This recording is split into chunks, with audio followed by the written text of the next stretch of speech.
Hey guys, welcome to another finance related video.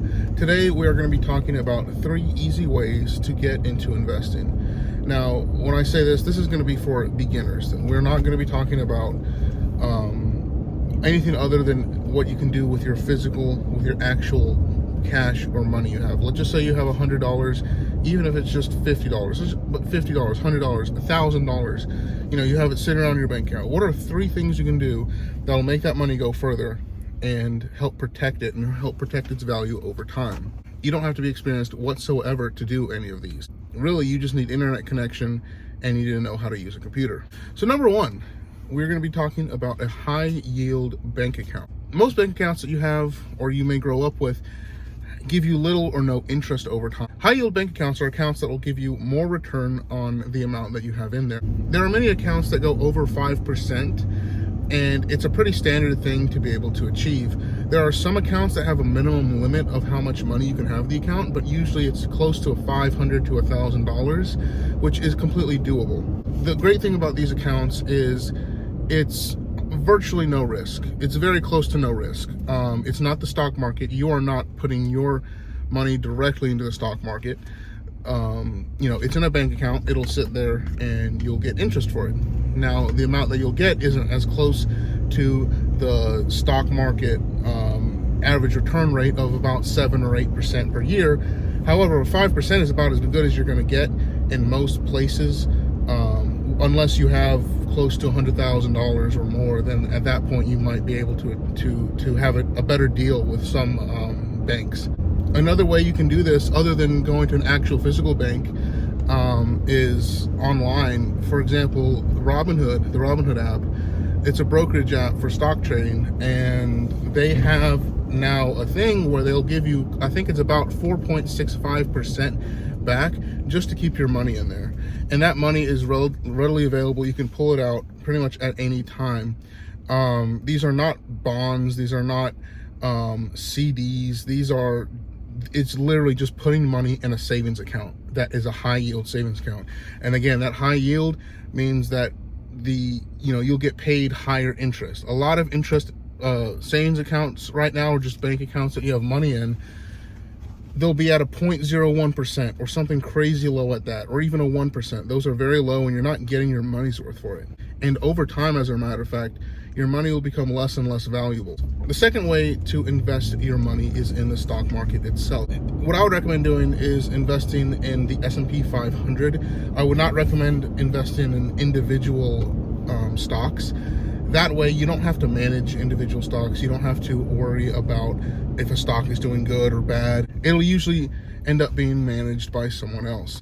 Now, the average rate of return in the stock market, as I said before, is around 7 to 8% for the S&P 500. 7 to 8% is enough to, at the bare minimum, combat inflation on really bad years.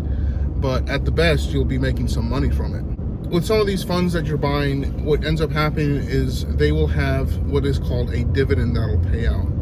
And that is essentially what is paid out for buying the stock or buying the fund. Without going into detail, I've got a video that I'll be making on that very soon. Long story short, it's extra money in your pocket. The Robinhood app is probably one of the easiest ways over the years to get into investing. However, there have been numerous other apps that have made it so that you can also get into investing. Now, these apps are called brokerages. Back in the day, a long time ago, you used to have to call up someone, or you used to have to come into a place and have an account and do it that way. Now you can just do it on your phone, so it's so much easier. I mean, really, it is easier than ever to be able to get into investing, especially at a young age of 18. All right, now the third and last way to easily get into investing that I'm going to be talking about in this video is the Roth IRA. Now, a Roth IRA is going to be a retirement account. I know some people don't like talking about retirement or investing into a retirement, but if you really care about your future and you care about your financial security and financial wellness, then I would highly recommend taking advantage of the Roth IRA. Now, what is an IRA? What is Roth IRA? Well, as I said before, it's a retirement account, and there are a few different types of retirement accounts. There's the 401k, which I'm sure everyone has heard of. Usually, those are employee sponsored. You have to be hired somewhere, and you can put a certain amount of your check into that. However, what is a Roth IRA? Roth IRA, what does IRA stand for? It stands for Individual Retirement Account. So what goes on with that? Well, the money that you put into it is taxed before you put it in. So that later on, when you want to take your money out, you don't have to pay any taxes. So that means all the growth that that money has from sitting in that retirement account over the years is tax-free. So if, let's just say you put $5 in there, hypothetically, you put $5 in there, you pay the tax on it beforehand. So, whatever amount of money you have in there, less than $5. And then over the years, that $5 grows to $50. Well, when you take it out, you don't have to pay any tax on it because you already paid the tax on the $5 back then. 401ks don't work exactly like that. They kind of work the other way around. You don't pay tax on it at first, but when you want to take it out, you have to pay tax on it.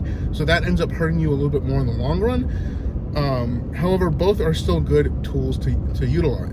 The Roth IRA, as a matter of fact, is such a useful tool. The government actually has restrictions on how much you can put in it per year. It's somewhere in the ballpark of 6,000, 6.5, somewhere around there for my age. I haven't looked it up in a little bit. And then over the age of 65, it's like $500 more or something like that. And that's because they know that it's such a good and such a useful way to pretty much avoid paying taxes on the money that you make. It's literally legal tax evasion that the government lets you do. So although you might not be able to really access your money, at least penalty free, you won't be able to access your money for a little bit. It will give you another vessel or another way to invest your money and make your money go so much further in the long run. So that's my list right there of 3 ways you can invest and use your money to make it go further. Don't just let it sit in that really bad, crappy, 0.1% return on investment savings account, which you only get 5 cents from every 3 months. That's not getting you anywhere. Your value of your money is going down. Let your money work for you, okay? You already work enough. Let your money work for you, okay? And you'll thank yourself later on. The earlier you can get into investments and the earlier you can get yourself into this in a smart manner, the better off you will be later on. I'm really begging of you, please, if you can, start now. If you've already paid off all your major debts, start now, okay? Because every single year that you start earlier is the more money that's compounded and the more money you make in the future. That about does it for this video. I try to keep things relatively short. I know this one was a little bit of a longer video, but I just wanted to bring you guys, or at least make you guys aware of 3 ways you can invest your money and really make it work for you and get your foot into the investment door. It is not as scary as you think it is. It's not as crazy. It's not as, intimidating. You can do it. I'm doing it right now. And I'll make a video in the future probably showing, some of my mistakes and some of the things that I've done. But if I am doing it, then I can guarantee you can do it too. All right. Thank you guys so much for watching. Let me know down in the comments below what you guys thought about this video. Tell me down in the comments what was your experience and how did you get into investing, Let me know, and I hope to hear from you guys down there. But for now, thank you guys so much for watching, and I will see you guys next time. Also, happy 4th of July. I know this video is not coming out then, but happy 4th of July.